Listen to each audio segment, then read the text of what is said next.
Yo, what's going on, guys? Today I have for you the weekly report for the week of May 26th, 2023.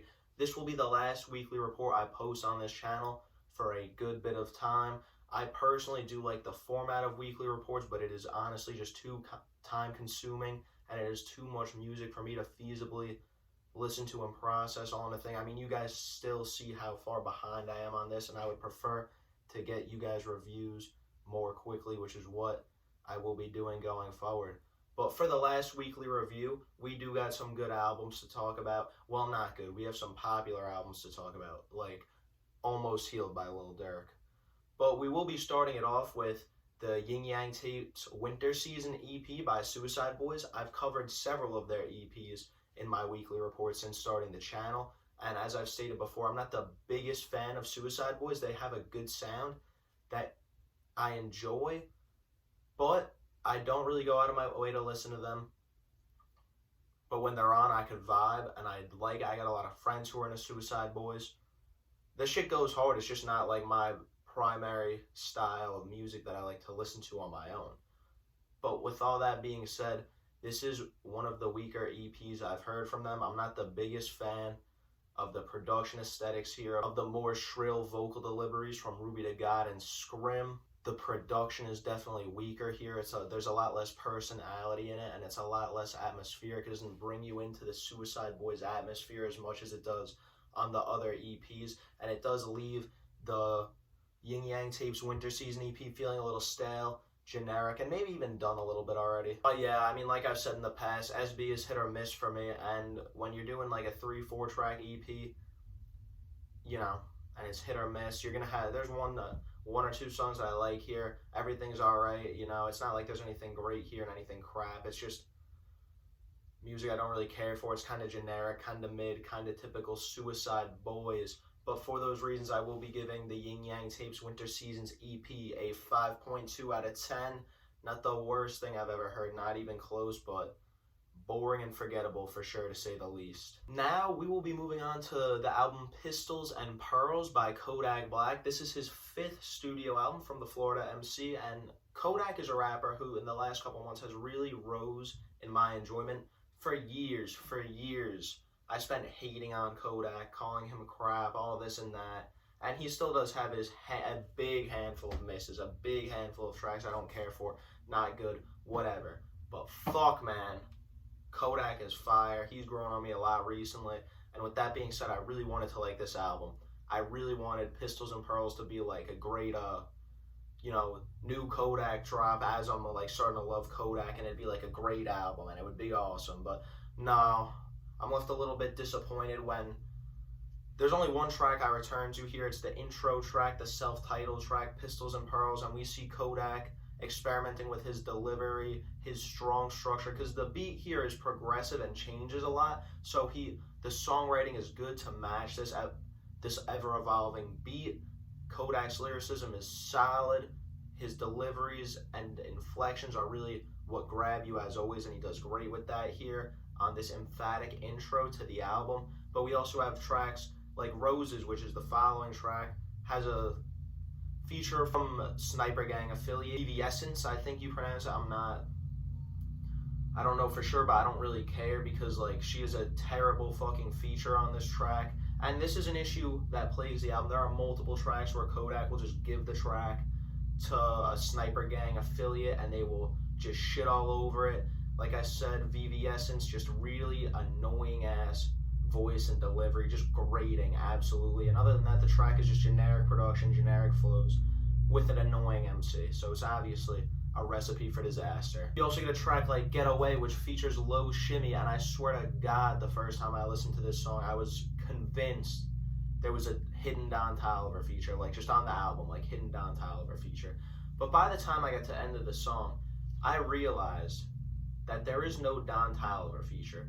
It is just Low Shimmy, Sniper Gang affiliate, Kodak affiliate, whatever, biting the fuck out of Don Toliver. Because, alright, I understand like taking influence and taking inspiration from an artist, especially a young, bubbling, and popping artist like Don Toliver, but this is a shameful ripoff or a shameless ripoff, I should say. Lil Shimmy should feel shameful after this, because I literally was convinced it was Don Toliver. So obviously there's no artistic merit to give to this track, since it like fell off Don Toliver's truck. But anyways, there's also the track Durk McGurk, which has another trash Sniper Gang affiliate feature from, what was it, Lil Cricks, I think, or Lil Crooks. I don't know, one of the two, but yeah, I mean, there are just several throwaway tracks here where Kodak just gives the song to someone, which you gotta respect him putting on for his community and for his people and for his homies, but it does tarnish the quality of the album when these features are so embarrassingly weak. But production-wise, there is actually some consistency in terms of using ethereal, almost aquatic like synths in most of the instrumentals that, you know, it gives a very nice, lighthearted, uplifting vibe to this project. And it doesn't necessarily fit the vibe, but it's just nice that there is some aesthetic consistency. You know, Kodak in the pink suit on the cover, I feel like the music does match that a lot. And I mean, yeah, content matter wise, this is a standard trap album and a standard trap album from Kodak. So we're getting hella gangbanging talk, hella gun talk, hella woman talk, hella drug talk, hella street talk. As expected, if that's not for you, that's fine. Here, it's nothing new. You could get this really anywhere in the rap game right now. Although I will say, a track like Beretta Love does showcase Kodak's pen game, because it's often said he has an underrated pen, and I agree, although I don't think his pen game is like great. I think it's solid for the trap space and not absolute trash. But again, a track like Beretta Love, we get a nice love later from Kodak to his Glocky, and it showcases his songwriting prowess and his storytelling prowess. Now, I definitely don't agree with the sentiment of the song or think that this is messages that Kodak should be feeding back to his audience, to his people, to his community. I do think it is a negative thing to do, but in terms of artistic merit, this song is there. And I say that because there are other artists like Nas, for example, who personifies a gun on a song like I Gave You Power, but it personifies the negative qualities of guns and of violence and all this shit.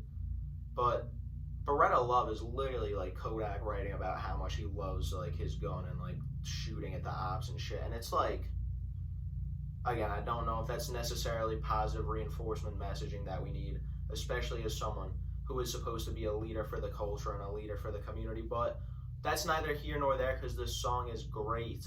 But yeah, overall, in this 20+ track album, it really is the lack of diversity, weak features, and underwhelming Kodak performances that make this album so average and forgettable for me. Again, it's not bad.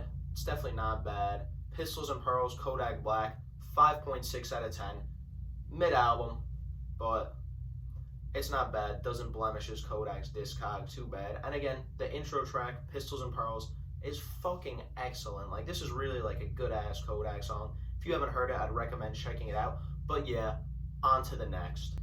Next up, we're going to be talking about Casey and Gesaffelstein and their new album, TW 2052. Now, seeing a 7-track album from these two did get me excited because, as you may remember, Gesaffelstein also teamed up for a 7-track album with The Weeknd a couple years ago by the name of My Dear Melancholy. Awesome album, incredible album, great project, and obviously Casey is no The Weeknd, not even close, and never will be. But Gesaffelstein does know how to pull a certain sound and a certain vibe out of artists as a producer. And we see that here with Casey, as they're giving Casey far more big, grandiose, and atmospheric productions for Casey. And I say big and grandiose, but it's important to keep in mind that Gesaffelstein's production is very minimalistic. There's not a whole bunch going on, but it is very big in stature and big.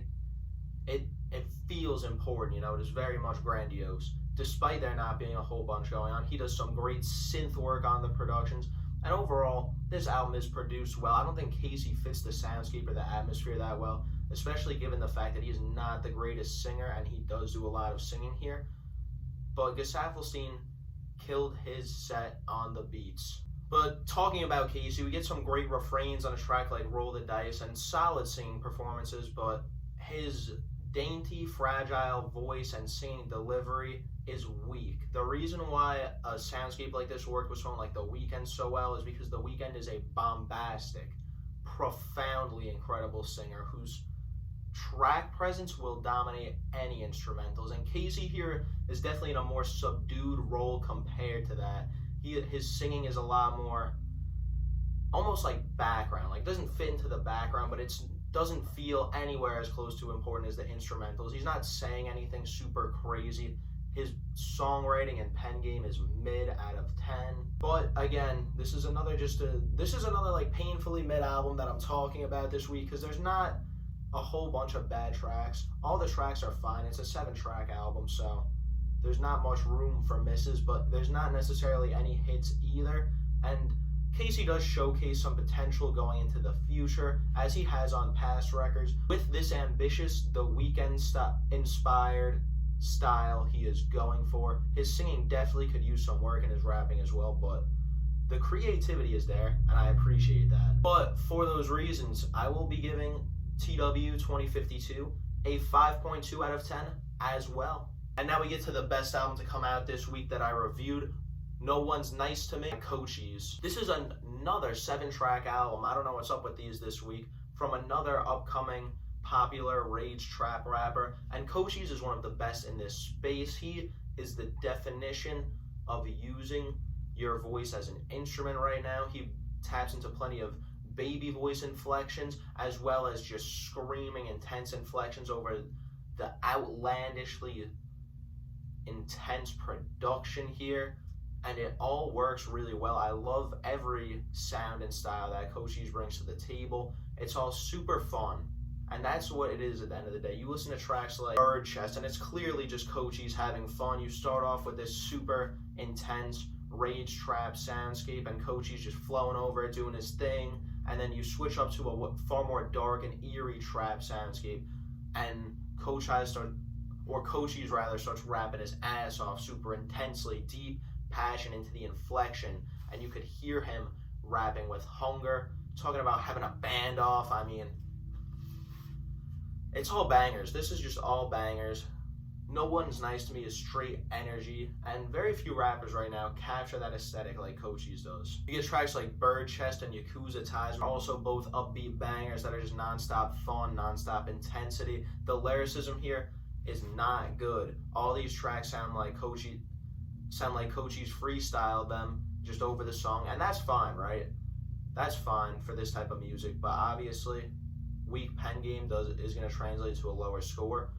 But when the music is this fun, like, who really cares? Like, No One's Nice to Me is an album. I've been having a great time with this. If you haven't checked it out and you're into that rage trap scene, definitely recommend it. Cochise is one of the best at that sound right now. It's not even close. But yeah, like I said, 7-track album. There's almost no content matter here or subject matter, so I don't have a whole bunch to say. This is just good, feel-good, fun music. But for those reasons, No One's Nice to Me, rather, 6.0 out of 10.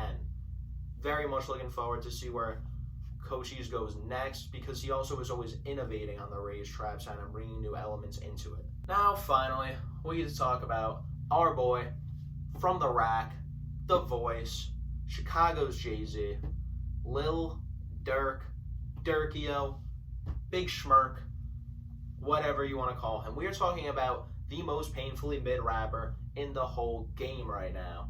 That's right, I said it. Other than maybe Rod Wave, there's no other rapper that comes to mind when I think of the word mid as much as Lil Durk. Because Lil Durk, when he is flowing and he's rapping for real, he is fucking great. You know, he is fucking great. But the thing is, he raps like that on 3 to 4 tracks an album, and then the other half of the tracks, he does this terrible shit, whining, singy inflections. I don't know if there's anybody who likes Durk as a singer. Every time this man is on like an emotional, like, trap beat with the pianos and he's hitting his gross ass choruses, I just want to skip it. Those are Durk's worst songs. But when he raps, he's good. So if maybe he could rap for a whole album instead of trying to rap and croon like he does here and like he's done for his past 5 albums, maybe we would get the first good Lil Durk album. But no. And you know, I was really excited that this would be the first good Lil Durk album, with the intro therapy sessions, where we have Alicia Keys giving us a spoken word intro to the album, where she is pretty much setting up Almost Healed to be some sort of therapy session for Lil Durk. And this is a great concept to see Durk tapping into, especially in recent years when we've seen him losing his best friend King Von and his brother D-Thang to gun violence, and it's very upsetting, and you know Durk's been going through it. You know Durk's been struggling, and this is why it's called Almost Healed, because he's almost there.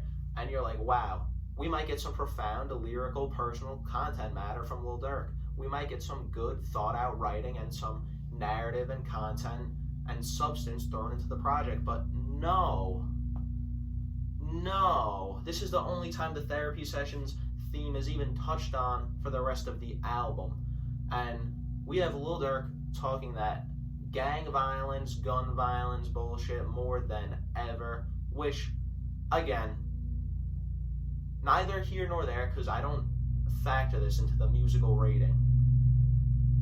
But the amount of, like, Durk's whole music is his image. So I'm not surprised when I am seeing him tapping into all this gangster, I'm gonna go get my lick back type shit, when we all know that's not the music he should be making. But again, neither here nor there, doesn't affect the rating, because you still got tracks like Put 'Em on Ice, which go hard, and where Durk is talking that gangbang, and I bump that because it's a good ass song. But mixed messages content wise in the little content we get here. I mean, obviously it's standard, it's OTF, it's O Block, it's that gang shit, it's that Durk might get hit with a RICO charge in the next couple of years, it's that fucking I fucked yo bitch, it's that I'm off the perk. And Lil Durk, he makes particularly horny gangster music, and you guys have all seen the crazy lyrics. I didn't bring any in for you today because I don't want to get flagged for some of the shit he be saying, but you know it's there. You know what I'm talking about. I'll talk about a track like All My Life real quick, as this was the single to the album. This was a huge song, still top 10 on Billboard right now as we speak, and this was Durk clearly making the hit for the album. He knew what he was going for here, mixing a soulful instrumental, a children's choir, and an average J. Cole verse into a song you know what you're gonna get. I've referred to this song on multiple accounts as a mix between A Lot and Super Gremlin, and I stand by that because those elements come together, and it worked out for Durk. I don't think this track is super great or profound or original or anything, but it's probably the best on the album, and it's good. But yeah, the production here is terrible, easily one of the worst produced albums this year. There is way too many guitar-led and piano-led trap beats. These sound like YouTube-type beats that nobody uses. I don't get why so many people give shit to Polo G about his production choices when Lil Durk uses and makes the same bad production decisions as Polo G on a yearly basis every time he drops. Lil Durk has the most generic beats in the game. We get a great 21 Savage verse on a track like War Bat It, and the Juice WRLD track is inoffensive, but Almost Healed is long and redundant and repetitive, and I've heard it all before. It's not inherently bad, because again, Lil Durk is a painfully mid rapper. He's only bad when he sings. When he raps, he is tolerable, but there's nothing new under the sun here. This is the same album we've been getting every other year for like the past 5 years, and I don't know, someone explain the appeal of Lil Durk to me, because he's fucking huge. People love him. He has a dedicated fan base. I don't get it. You could get way better flow. Like, Durk has good flows. You can get better flows elsewhere. You like that gangsta talk, you like that street talk. You could get that better elsewhere. But anyways, I digress. Almost Healed. Really, really boring listen. Really just don't care for it, honestly.